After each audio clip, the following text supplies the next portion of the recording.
Welcome, everybody, to a very special episode of the Beat Cancer Answer Show. The date is March the 28th, and we have a special presentation. This morning, we recorded a presentation with Dr. Zubin Marolia, who is a doctor from India with a lot of experience, decades in fact, a lot of education from all over the world, and he blessed us with a presentation that he has curated and created on mistletoe therapy, which is an area that he is very passionate about in his work and has had a lot of great success with. So what we're going to do for this session is play the presentation that he gave with us and for us, and hopefully everyone will come away with a lot of interesting things that they've learned. But if anyone has any questions that they gather during the course of the presentation, we're going to compile those questions and pass them along to the doctor, so when he is available he can address those questions. And he's a very kind man and always likes to help people out, so he'll be glad to answer any questions when he has the time to do so.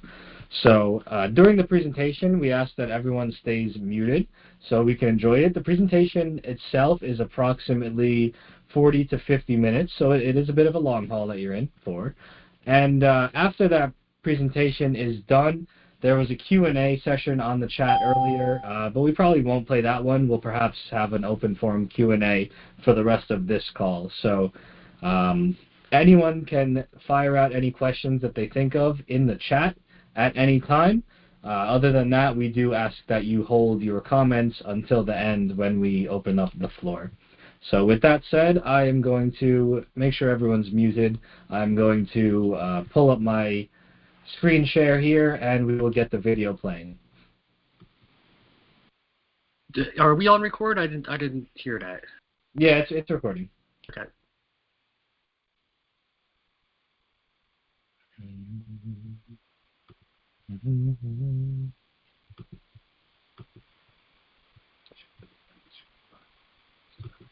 Oh, I need to enable screen recording in system preferences. One moment. Apparently I've never shared screen on Huddle. Ooh. Carl, so to pull it up on my side, I would have to quit Huddle and come back in, because it's the first time I'm sharing, and I just had to grant it permission. You're muted right now. Okay, let me call up the video and share the screen. Yeah, you wanna? Oh wait, no, it's working now. Okay. Okay. I don't know what the deal is. Technology.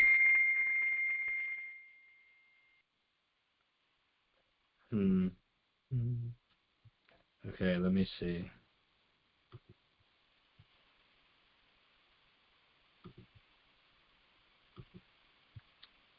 Okay. Bam. Okay, I think we're good.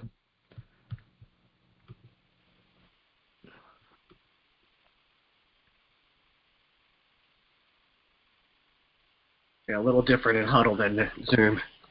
Yeah. Did it pull up? Are you able to see it? Nope. No. Okay. You just went to share screen? Yeah. Oh, there we go. There it comes. Yep. What do you see now? Oh, okay. Is it in portrait or landscape for you? It's in portrait. It's very small. Yeah, I have my vertical monitors. Hold on. Thank you, everyone, for your patience with the technical difficulties.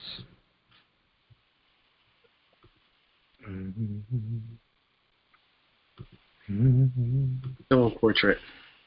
Okay. There we go. It was supposed to only do the one app. Where did it go?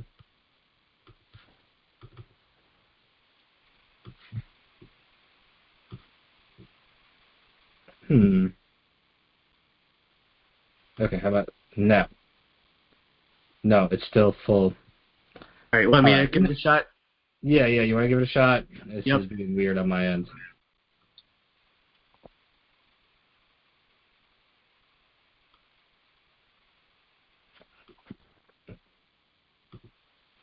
Yeah, because it's supposed to only be doing the one program now, but it's not. How's that look on your end? There it is. Is it large? Yes, and in charge. Welcome, everybody, to a very special session of the Beat Cancer Answer Show. Today we have an amazing guest with us, and that is Dr. Zubin Marolia, calling in from India. Dr. Zubin Marolia is a senior consultant homeopathic physician who has been healing patients for 30 years. He's a specialist in integrative oncology and the honorary homeopathy oncology physician at the, hopefully I say this name right, Mumbadevi Homeopathic Hospital in Mumbai, India. Thank you. Dr. Zubin is trained in Memorial Sloan Kettering Cancer Center in New York as well, in the Department of Integrative Medicine, and has also delivered a lecture in palliative care and homeopathy at Sloan Hospital. Dr. Zubin is one of the distinguished homeopathic physicians from India to be invited to speak at the esteemed Johns Hopkins University School of Medicine. He spoke on the thoughts of patterns in cancer patients before the cancer develops the cancer psyche. Dr. Zubin has received his fellowship in integrative oncology from Wilder Clinic in Germany and shared his experiences at the Medical University of Vienna. He has traveled the whole world helping people and learning. It's wonderful. Dr. Zubin is invited to speak in Germany at all the integrated medicine meetings from 2012 all the way to 2023 on mistletoe therapy. He has over 30 years experience in homeopathic treatment and management of cancer patients, both in curative and palliative approaches. Dr. Marolia has treated hundreds of cancer patients all over India and abroad in different stages of his medical career, combining homeopathy and mistletoe therapy. He's been invited to speak at the World Congress on Integrative Oncology. I'm going to mute this person. In 2023 in Germany, his mantra in integrative oncology is that we must heal the person, enhance their quality of life, not just remove the cancer. Hopefully everyone enjoyed and remembers all those wonderful things that Zubin has done. We are very honored to have him with us. He's a dear friend of the organization, and we're so happy to be working with him again. Dr. Zubin, welcome to the call. Thank you, Frank, and thank you, Carl, for the kind words of introduction. A warm welcome and a good morning to everyone. I am privileged and honored to share my work in the last 34 years in the treatment of cancer with homeopathy and screen sharing and mistletoe therapy. One moment, I'm just trying to share the screen. I'll give you the permission to do so now. Yeah. If you can just allow me to share the screen, Frank, then we can... Yeah, you should be good to go now. Okay, cool. All right.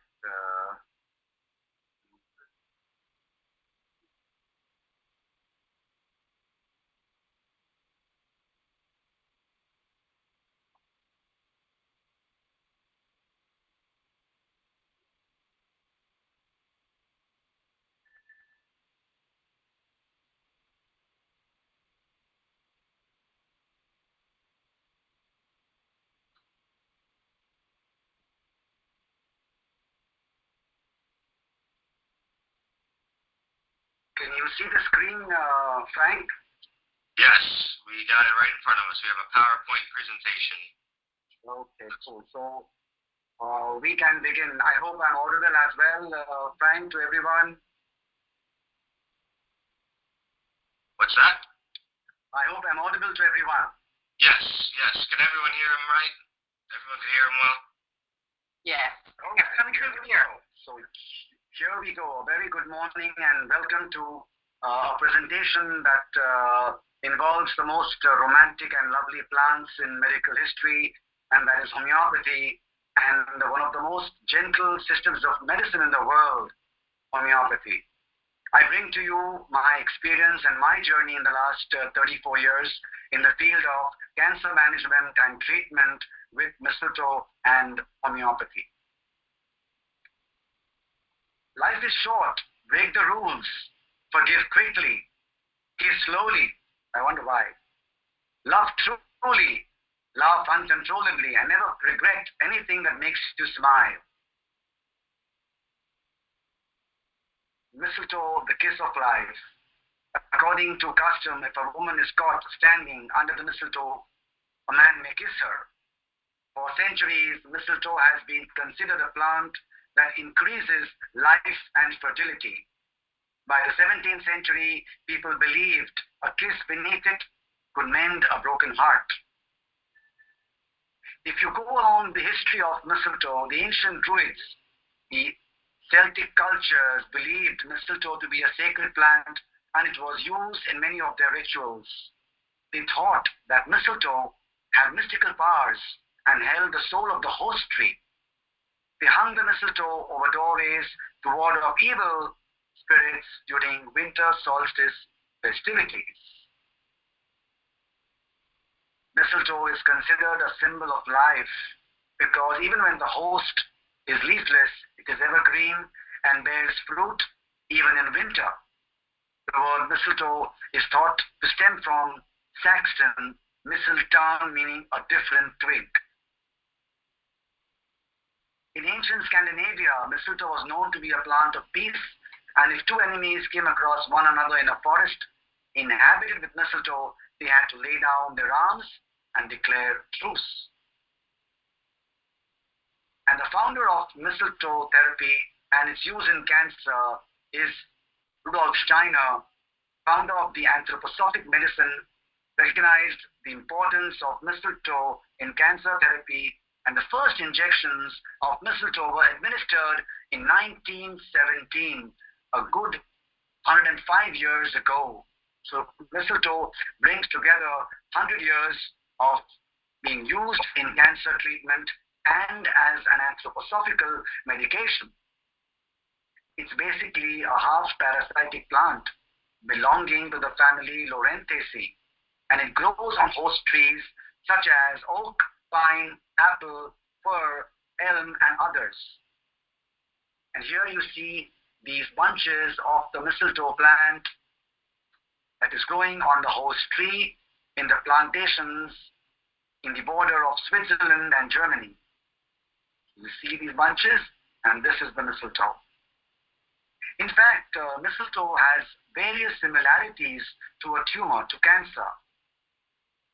Here on the left, you see a cancer metastasis, different groups of cancer cells that have metastasized in different parts of the body. And here you see on the right, mistletoe growing on the host tree as these bunches, again, similar to a metastasis in various parts of the body. There is an autonomy in the growth of the mistletoe plant. It is known to emancipate itself from the normal biological rhythms in nature to which other plants are subjected, and thereby asserts its autonomy just like a malignant tumor. It's a half-parasitic plant. A parasite normally lives at the cost of the host tree and often damages it, like cancer in the human body. But such is not the case with mistletoe. The branches of the host tree which are seized by the mistletoe are sustained longer than the other branches. It has an indefinite growth like cancer. The cancer cells multiply, divide, multiply, divide. Similarly, the mistletoe plant has an indefinite tendency to growth and proliferation in its leaves, flowers, and berries. And when I showed you the mistletoe plant, and even on the right-hand side, as you can see, it grows in different directions and planes with the leaves, the stems, the berries, just like a cancer growing in different directions. The upper and the lower surfaces of the leaves are undifferentiated, like an undifferentiated cancer. In fact, mistletoe actually helps to devour the tuber-like protuberances or excrescences which grow on the host tree. In fact, it grows in those places where these proliferative growths appear and promotes a sort of a healing process. Mistletoe preparations are basically made of fermented aqueous extracts of the freshly harvested white-berried European mistletoe called Vistum album, growing on different host trees. The mistletoe products are named according to the type of host tree on which it grows. In fact, mistletoe is prescribed for different cancers depending on the host tree on which it grows. The basic pharmacological components, and we won't go into much details as I've got some interesting cases to share, but still I would like to highlight which are lectins, viscotoxins, flavonoids, polysaccharides, alkaloids, and others. Lectins are basically glycoproteins derived from the various plants and animals with a specific sugar binding capacity. They are of non-immune origin but of great importance because of their ability to recognize carbohydrate components of cell membrane molecules which are important in cell recognition. This is important with regard to cellular differentiation and neoplastic transformation. And this is a very, very important slide, my dear friends, which shows the mistletoe plant and the entire immunological effect that the mistletoe plant pharmaceutical ingredients have on different parts of the immune system. So we start with the viscotoxins, lectins, oligosaccharides, polysaccharides, and it leads to DNA stabilization in the peripheral blood mononuclear cells. So when a patient takes chemotherapy, you see the DNA stabilization helps to the patient to withstand the chemotherapy. There are various cytotoxic effects of mistletoe plant, which is programmed cell death, which is apoptosis, wherein the cells, malignant cells, are killed in a stepwise programmed manner. And the entire gamut of immunomodulation, which helps the immune system in a cancer patient, which includes the B cells, the T cells, the interleukins, the natural killer cells, the macrophages, and the interferon. And lastly, my dear friend, but not to mention, the quality of life that mistletoe improves in a cancer patient.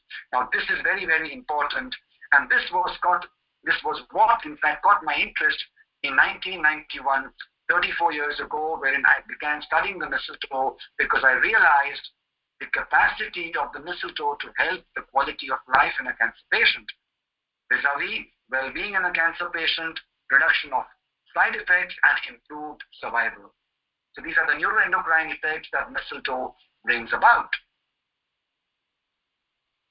As I mentioned, the mode of action of mistletoe in cancer, the first one is an immunomodulatory effect. It supports and strengthens the immune system. Cytotoxicity, direct action on the cancer cells. Reduction of side effects of patients undergoing chemotherapy and radiation because of the DNA stabilizing effect. And most important, anti-angiogenesis, wherein it inhibits the growth of new blood vessels around the tumor. And again, focusing and supporting human health and well-being, which, as we know, is the concept of salutogenesis. So I have just numbered out cytotoxicity, immunomodulation, immunoprotection, and the neuroendocrine effects of mistletoe. So not only does it help the immune system, but it also helps direct action on the cancer cells and improves the quality of life in the cancer patient. I'll wait a few more seconds before I go to the next slide. So, this full mistletoe plant extract, if you see the last point over here, acts as a biological whole, having both immunostimulant as well as cytostatic potential in cancer therapy.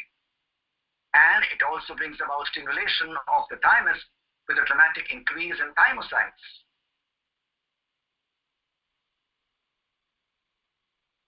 Ladies and gentlemen, we know about Chernobyl and the radiation disaster that happened in Russia. And this is a PubMed research study. 92 children between 9 to 14 years of age with recurrent respiratory infections due to the Chernobyl disaster were treated with mistletoe preparations because they kept on having recurrent respiratory infections, recurrent pneumonias. And oncologists and immunotherapy specialists from the Lucas Clinic in Basel, Switzerland, were requested to come to these villages and give mistletoe to these children to improve their immune system. And lo and behold, the frequency of the respiratory infections, the recurrent respiratory infections and relapses decreased significantly by 78%. This is a picture from the hospital, the Children's Cancer Hospital in Belarus, with children suffering from bone cancer because the effects of radiation increased tumor incidence by 800%.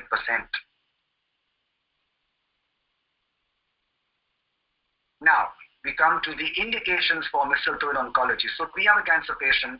In what stage you see a cancer patient? So there are different cancer patient stages, which I will go and highlight them a bit later.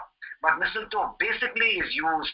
We start with the third part of this table as a supportive therapy. So patients undergoing chemotherapy and radiation take mistletoe, and the benefit, the therapeutic aim, is to have immunoprotection and improve tolerance to oncologic therapies.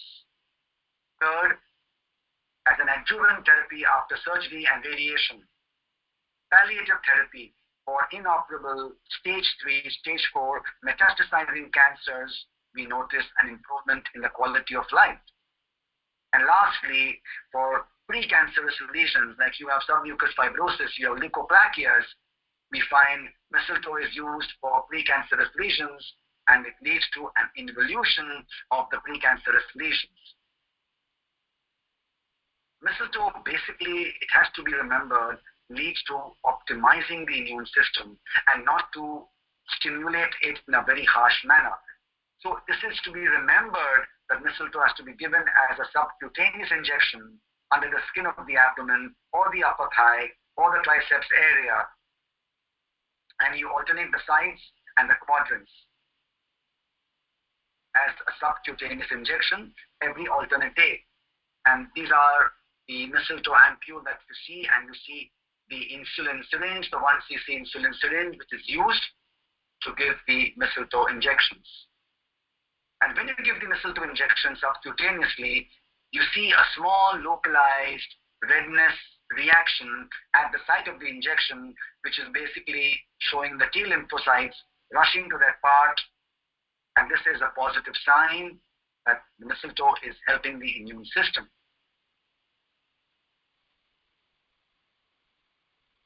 So, when you have a cancer patient, start mistletoe therapy in whatever stage they are, so subcutaneously. But there are other modes of administration as well, which is intravenous. So in patients in stage 3 and stage 4 patients with metastasis, when we find the cancers are advancing too fast, we give IV mistletoe. Or we can even inject the mistletoe intrapleurally in the chest cavity for pleural effusions, intraperitoneal installations for ascites, and also give mistletoe intratumoral inside the tumor. The dosage is divided into two parts. One is the induction therapy and second is maintenance therapy. So in the induction therapy, we stepwise increase the dose with a lower dose until we reach the individual optimum dose, wherein the localized red reaction happens and the patient also begins to feel a bit warm in the body. This is the dose wherein the patient shows the local inflammatory reaction. Once you reach that dose, that series of injections, you maintain this individual maintenance dose and you move on to the maintenance therapy of mistletoe. The overall duration of treatment in a cancer patient is subjective based on the type of tumor, the histopathology of the tumor, the staging, prevalence of metastasis, and overall the patient's general and immunological condition. Normally, dear friends, when you see a cancer patient in stage 1 and stage 2 with a surgery with clear-cut surgical margins, we give mistletoe for a period of 1.5 to 2 years.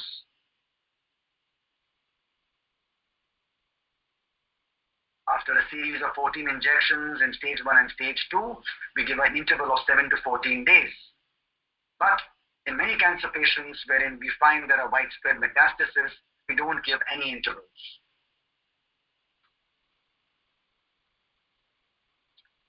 So, as I have highlighted, the benefits of mistletoe and why a cancer patient should take mistletoe is, number one, improvement in quality of life, inhibition of the tumor growth with no damage to healthy tissues, improvement in the immunological parameters, better tolerance to chemotherapy, radiation, target therapies, prevention of relapses and metastasis, stimulation of bone marrow function, and better palliative care and improvement in the survival of cancer patients. So you can see, dear friends, the impact, the overall impact that mistletoe has in the life of a cancer patient. And this I've seen over a time period of treating cancer patients all over the world. And this was my presentation at the Annie Appleseed Conference last year and the Best Answers for Cancer Conference this year, just last month in February.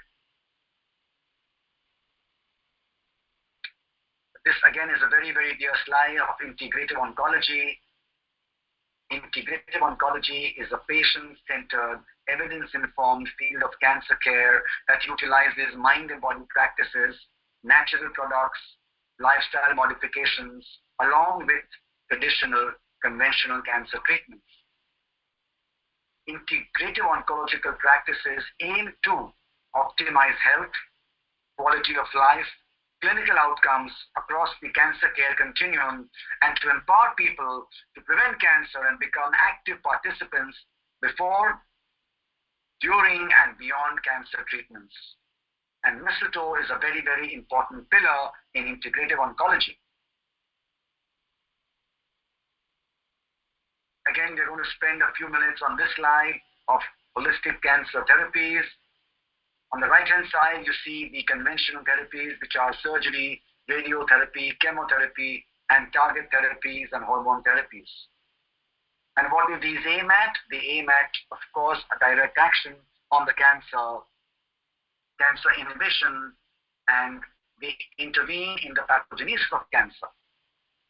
Whereas, to the left of the cancer organism, you have practices which stimulate the immune defense mechanisms, inhibit cancer production, and restore wellness and health in a cancer patient. Very, very important part. I had a cancer patient recently with kidney and urethral cancer, got operated, and after the surgery, he could not eat. And he was staying at home, he could not walk, he had to sit the whole day, his feet got swollen, and after 14 days of his nephrectomy, they had to remove the entire kidney and the upper ureter because of the urothelial cancer. We put him on mistletoe and he was able to walk, he was able to come to my clinic, he was able to share his experiences, he was able to eat better, the appetite is better. So you can imagine, again, the impact of mistletoe on the overall well-being of a cancer patient. So you have to understand this particular slide, wherein on the right-hand side, you combine and integrate conventional therapies with mistletoe and other lifestyle-based therapies. We all know cancer presents a formidable challenge to the medical profession. It has more questions than answers, more fear than courage, and more suffering than cure. What does a cancer patient seek? Help, support, advice, guidance, information, assistance, which is very, very important. Here you have a patient who's looking in a maze and trying to think which way to go, the conventional way or to go and take complementary therapies. Again, this is an hypothesis that we all know. We all know about the cellular concept in cancer, wherein we know cancer is just defined as an unrestricted, unlimited proliferation of cells. It's always looked upon as a local disease. But what we need to look at is the overall person suffering from cancer. That's very, very important. And that's where healing journeys of cancer patients need to be understood and need to understand the cancer psyche, which I'll be speaking on a few slides later. Of course, we know that many of the cytostatic therapies are themselves carcinogenic. The holistic concept of cancer is very important because you need to maintain a dynamic equilibrium between the tendency of cells to multiply and differentiate and the controlling mechanism of the whole organism, which is the immune system and the defensive forces in the body.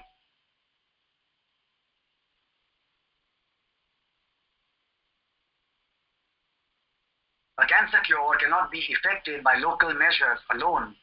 Too much importance, we know, is given to the prevailing local regional concept. That's why we need to give a more holistic attention to cancer patients, which I've been doing in my practice. Very important to understand every approach to treat a patient should be human-centered, take the body as a whole. This will help us to understand when you have the cancer and when the cancer has you. We need to focus less on what you have and more on what you are. Again, a quote in the 1920s, do not get so taken up by the cancerous condition that you forget the most essential part of your treatment, the general condition of the patient, the vitality of the patient, the feeling of the patient. Many times patients come to me with reports and they say they've taken chemotherapy and target therapies and sophisticated tests. My first question is, tell me your story. Tell me how you feel, because that's very, very important to understand the entire healing journey. The cancer psyche, emotional and psychological factors influence neurophysiological functioning and hence depress the vital immune response, increasing susceptibility to viral infections and thereby creating conditions and milieu in which cancer tumor grows. Typically, in the life history of a cancer patient, and this is very, very important, and this was the crux of my talk at Johns Hopkins University in 2013, that a cancer patient normally has a severe traumatic childhood resulting from his or her relationship with parents, a breakup in the family through death, divorce, and prolonged separation of parents or partners. This leads to feelings of loss, loneliness, grief, rejection, and depression, as well as self-hatred.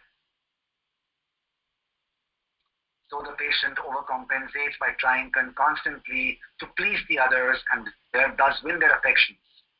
If this fails, then the above traits become more pronounced. In fact, cancer patients are usually described as exceptionally fine, thoughtful, and uncomplaining.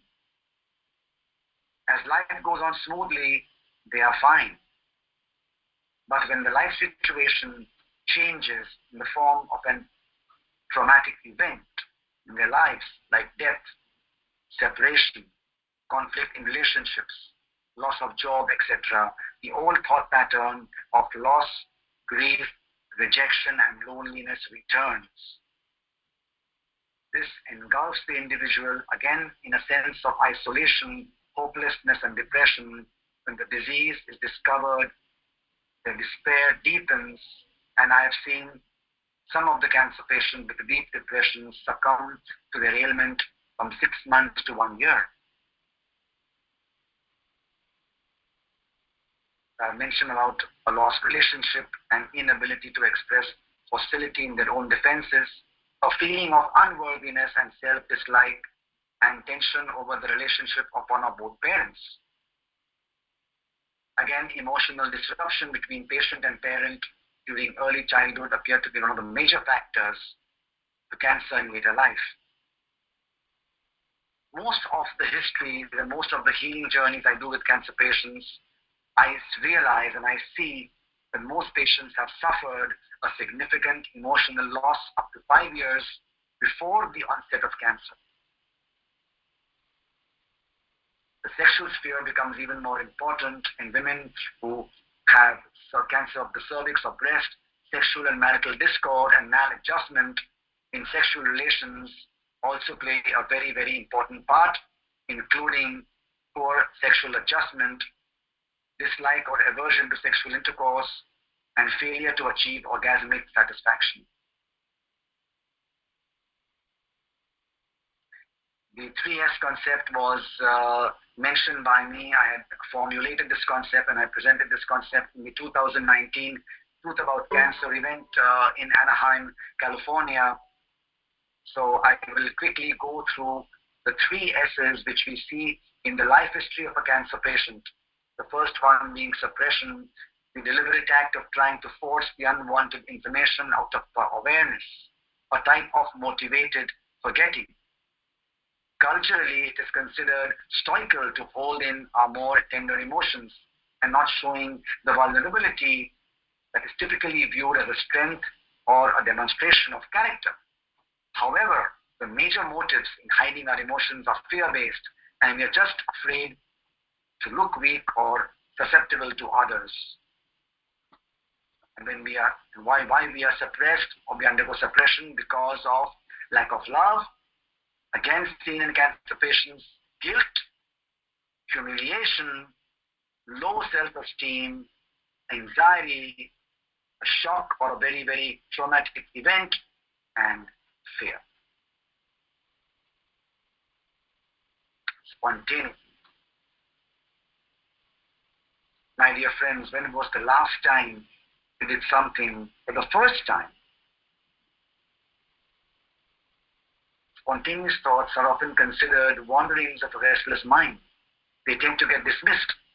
However, being the output of a broad category of uncontrolled and inaccessible higher-order mental processes, spontaneity and spontaneous thoughts reveal particularly meaningful insight, self-insight. Conversely, these random thoughts exert a great impact on judgment than do similar deliberate thoughts. Here you see a small boy seeing a football and he's just going ahead and he will kick the football. Divine purity reduced to practical life means spontaneity. And then you have the free spirit. When I've traveled the world, I feel overjoyed meeting so many different people, Carl, Frank, and so many others at the Annie Appleseed Conference, Catherine, etc. And I always spread my arms and I like to feel the universe in an open atmosphere towards the sea, in the mountains, in green fields, to feel the free spirit. A very important part of healing cancer patients. This I have mentioned the cancer patient journey stages. This again is a very interesting slide in which data exists of a research protocol for a chemotherapy drug called EPO, which had marginally positive results. But one of the oncologists found, and he was able to demonstrate successful outcomes. Why? Rumor has it that he switched around the name of the drug protocol when he discussed it with patients and used to call his patients and tell them, I'm injecting you with a chemotherapy drug called hope. And that influenced the cancer patient that the outcomes improved. So here we have a few cases, a few studies that I would like to share in the cancer journey, and that is very, very important. We had a 62-year-old lady, a housewife, who had abdominal distension and acid dyspepsia. She had some discharge for vaginum, and she had a huge mass in the ovarian region, and she was diagnosed to have ovarian cancer, and this was in February 2016. By the time that she was diagnosed, she already had stage 4. She had lymph nodes in the neck and in the mediastinum in the chest. Her histopathology showed a metastatic papillary adenocarcinoma, and a CA125 was 915. We examined her and we found out that she had a nodal mass in the neck area. As you can see over here, she already had come with supraclavicular metastasis. March 16, she was good. She decided not to take chemotherapy and surgery because she had heard about the side effects, and she was very, very clear that she wanted a good quality of life.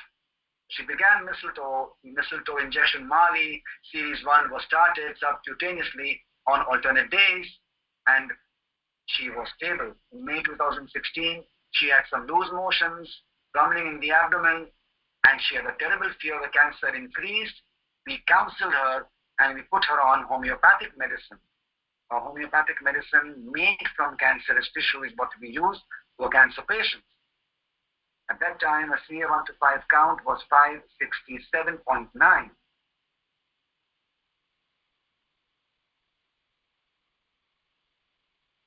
She continues mistletoe injection series M1 Mali mistletoe, which is the apple tree mistletoe, and she again begins to feel positive, starts working. September 2016, we move her on to mistletoe Mali series 2, in which we increase the strength of the mistletoe to the second series. And she feels better, sadness and depression is much lesser, and she had a birthday that she celebrated with dancing and singing. Wow! November, her CA125 counts are increased, so we had to start IV mistletoe, like I mentioned, subcutaneous, and then we give IV mistletoe was given, the Mali 200 milligrams, and we put her on the Pini mistletoe subcutaneous.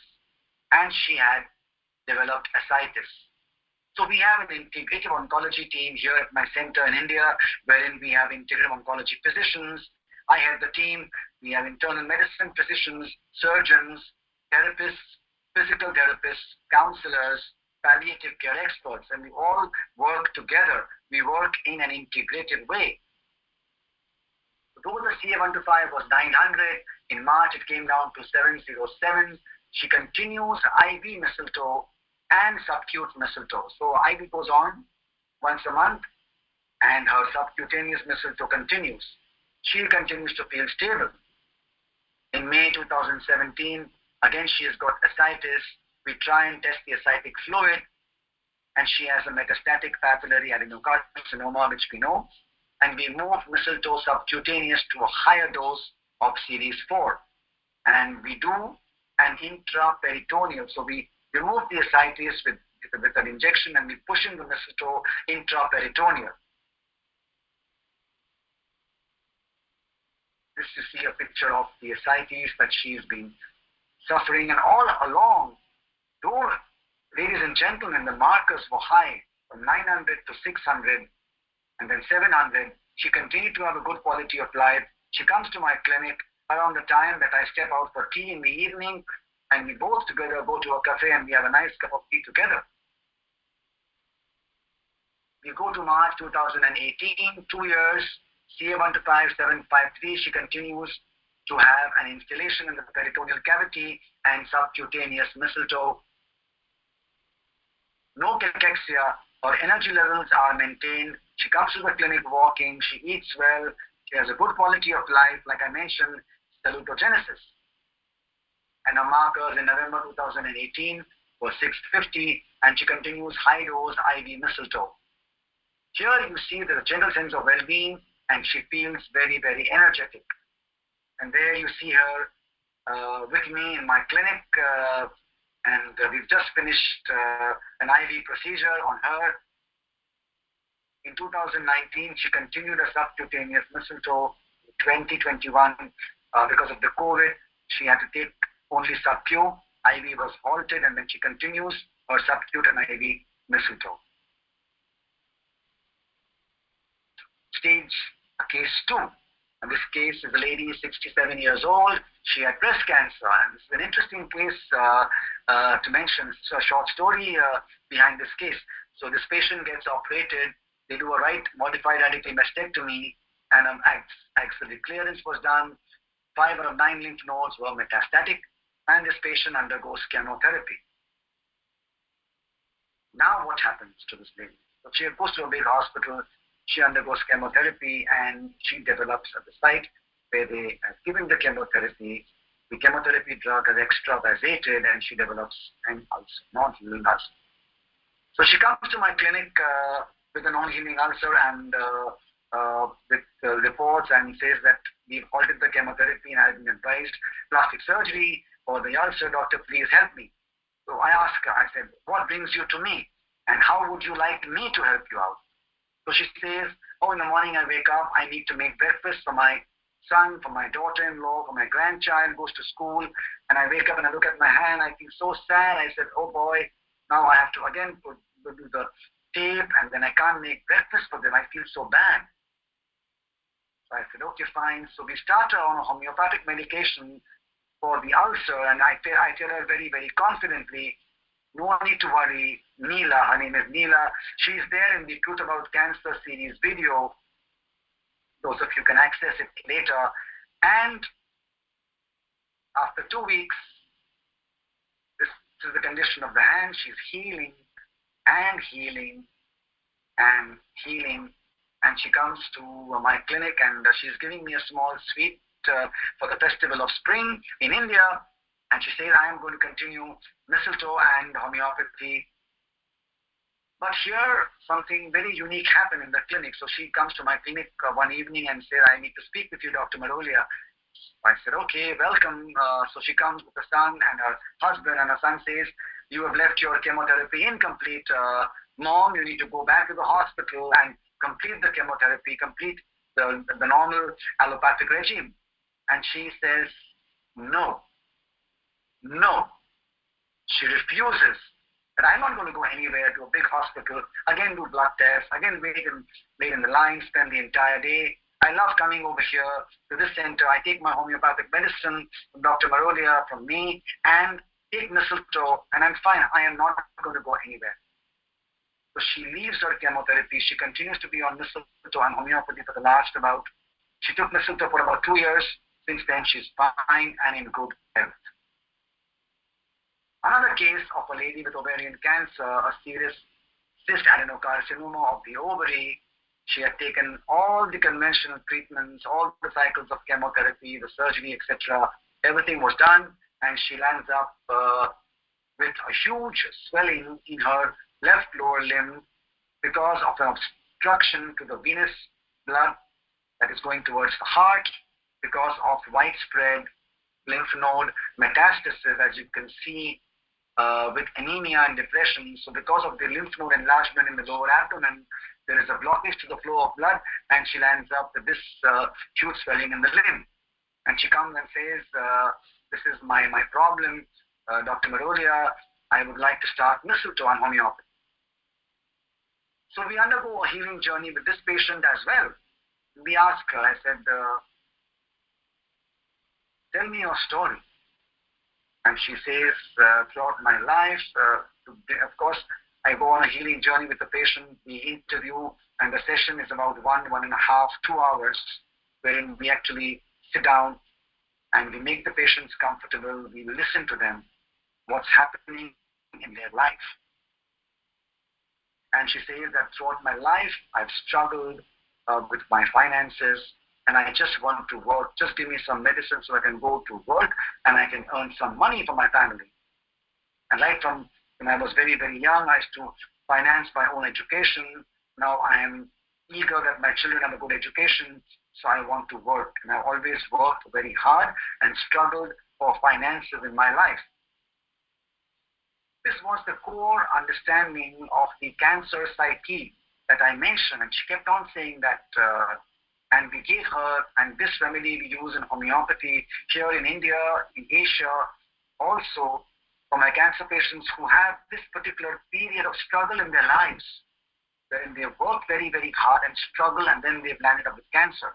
And that homeopathic remedy is calcarea fluor, calcium fluoride, yes.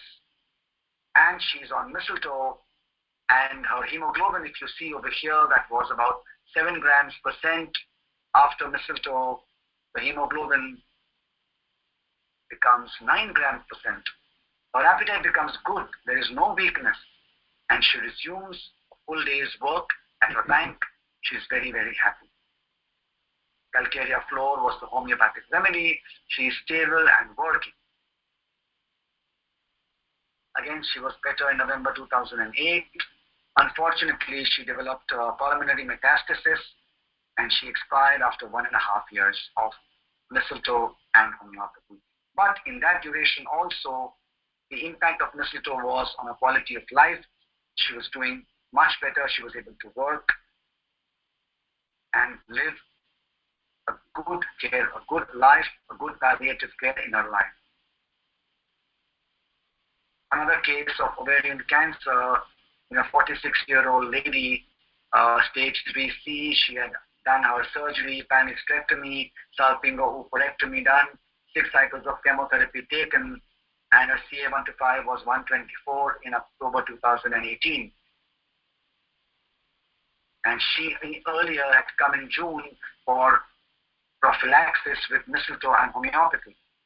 In October 2018, her CA125 markers begin rising, and she's put on Helixor M series 1, and she has again a good local reaction.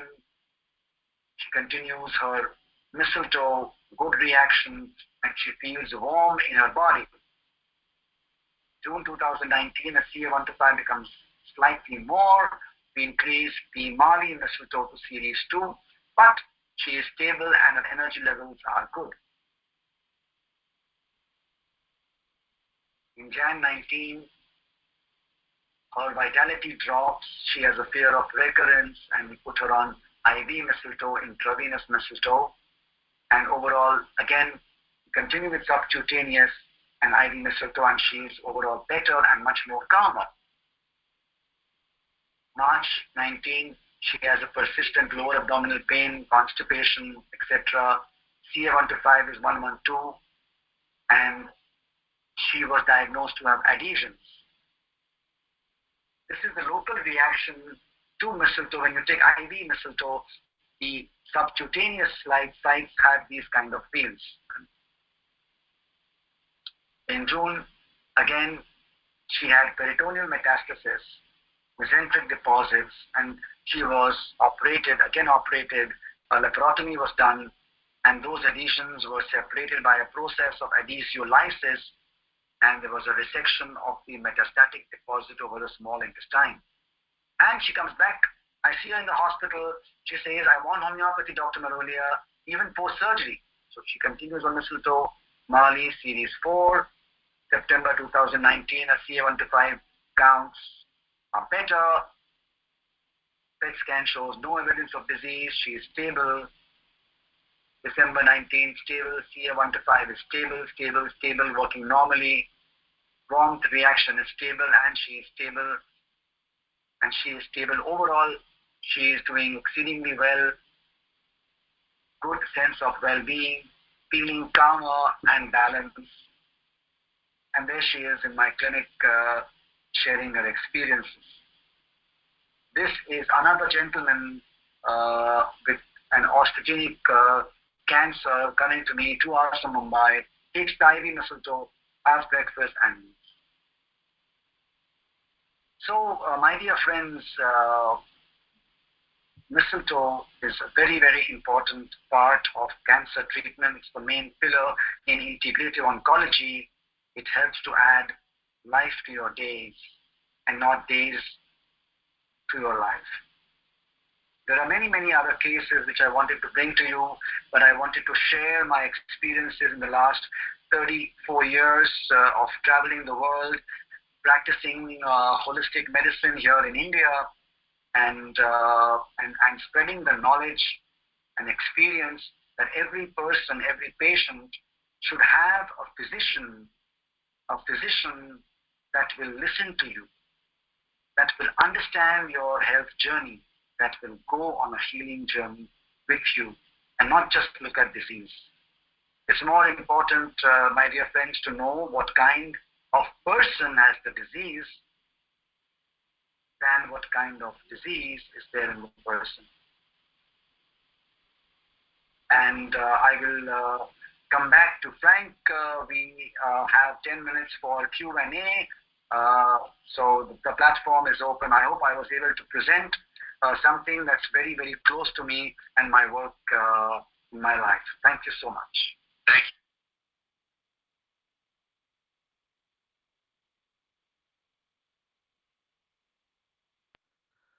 All right. I hope everyone enjoyed the presentation.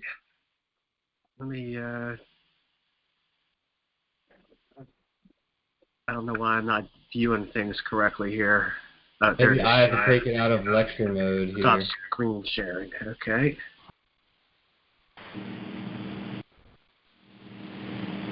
All right. Well, that did bring us to the top of the hour, but we could take a few minutes and hear some thoughts on the video. If anyone would like to share what they thought, you could go ahead and unmute yourself now, and whether you have a question, a comment, or just found it interesting, let us know what you thought of that presentation, please.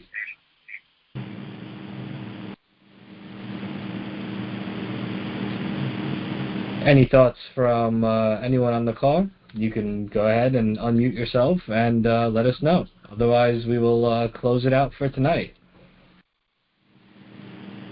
Hi, this is Michael. I thought it was very interesting. I know a few people that does mistletoe therapy. I'm going to look into it even more. I have colon cancer. I'm doing well, but I need to do the next step and look into mistletoe. Wonderful. Yeah, it seems that as we have conversations with people, more and more people than one might think are experimenting with the mistletoe therapy. It's certainly spreading amongst integrative oncology and holistic practitioners alike. So, yeah, thank you for sharing. And Dr. Zubin is a wonderful resource to continue to learn from. Sorry, didn't mean to interrupt. Mike, you can see the chat, correct? Yes, I'm on my phone, so it's yeah, I can see the chat. Okay, so you can see Dr. Zubin's email address in there, and you can just copy that down and ask directly to him some questions if you have more questions. Okay.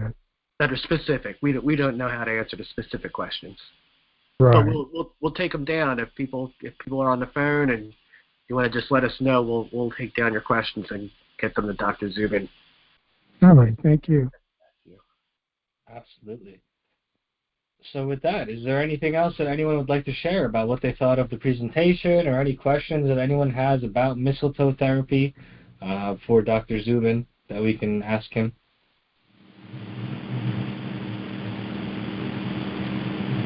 Okay, if after the call you decide you have some questions, you can always contact us at support@beatcancer.org, and we'll be happy to forward those questions on to Dr. Zubin.